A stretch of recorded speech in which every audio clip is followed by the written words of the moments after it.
Hello aspirants, welcome to SSK winners academy. భారత రాజ్యాంగంలో 6వ భాగము 152 నుంచి 213 వరకు ఉన్నటువంటి ఆర్టికల్స్ మనకు రాష్ట్ర ప్రభుత్వం గురించి డిస్కస్ చేస్తున్నాయి. అందులో రాష్ట్ర గవర్నర్ గురించి ప్రకరణ 153 నుంచి 167 వరకు గవర్నర్ పదవి, నియామకము, అర్హతలు, తొలగింపు మరియు అధికార విధుల గురించి డిస్కస్ చేస్తున్నాయి. ఇందులో 153వ ఆర్టికల్ ప్రతి రాష్ట్రానికి ఒక గవర్నర్ ఉండాలి అని తెలియజేస్తుంది. ఇక్కడ చూస్తే రాష్ట్రపతి ప్రకరణ 160 ప్రకారము ఆ రాష్ట్ర హైకోర్టు ప్రధాన న్యాయమూర్తిని కానీ లేకపోతే పక్క రాష్ట్ర గవర్నర్ కానీ తాత్కాలిక గవర్నర్గా నిర్వర్తించమని ఆదేశించవచ్చు. అది ఇక్కడ గుర్తుపెట్టుకోవాలి. ఇంకా నెక్స్ట్ ఇక్కడ చూస్తే 157 ప్రకరణ 157 ప్రకారము అర్హతలు, గవర్నర్ యొక్క అర్హతలు భారతీయ పౌరుడై ఉండాలి, 35 సంవత్సరాలు ఉండాలి, లాభదాయక పదవిలో ఉండరాదు, నేరారోపణ రుజువై ఉండరాదు అనమాట. ఇంకా ప్రకరణ 158 ప్రకారము అయినా వ్యక్తి పార్లమెంట్లో కానీ శాసనసభలో కానీ సభ్యుడై ఉండరాదు. అది గుర్తుపెట్టుకోవాలి. నెక్స్ట్ పదవీ కాలం వచ్చేసి 156 క్లాజ్ 1, 156 క్లాజ్ 1 ప్రకారము 5 ఏళ్ల పదవీ కాలం ఉంటుంది. బట్ అది బాండెడ్ కాదు, మధ్యలో అంటే ఇక్కడ ఏంటంటే గవర్నర్ 5 ఏళ్ల పదవీ కాలానికి నియమించబడినప్పటికీ సో ఇక్కడ 5 ఏళ్ల కాలం పాటు కొన్నిసార్లు ఉండకపోవచ్చు.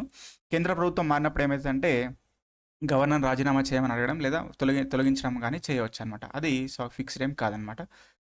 బట్ ఇక్కడ ఒక కేసు ఉంది, BP single versus union of India కేసులో.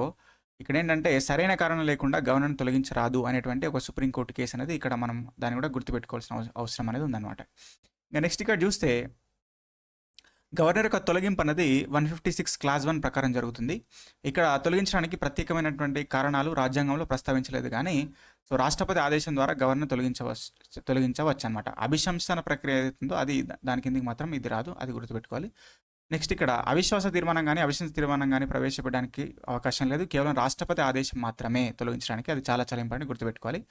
పదవి ప్రమాణ స్వీకారం అనేది మనకు 159 ఆర్టికల్ ప్రకారం ఉంటుందన్నమాట. సో ఇక్కడ ఎవరంటే హైకోర్టు ప్రధాన న్యాయమూర్తి చేయిస్తారు.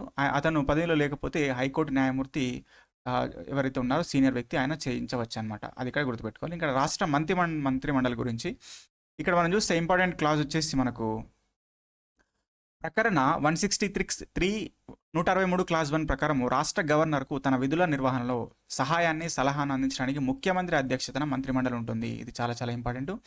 ఇంకా 163 క్లాజ్ 2 ప్రకారము ఏదైనా ఒక అంశాన్ని గవర్నర్తో సహా తన వివేచనతో నిర్వహించవచ్చు. కొన్ని సందర్భాల్లో విచక్షణ అధికారంతో కూడా వ్యవహరించవచ్చు, ముఖ్యంగా బిల్లుల విషయంలో అది ఉంటుందన్నమాట. సో అది ఇక్కడ గుర్తుపెట్టుకో.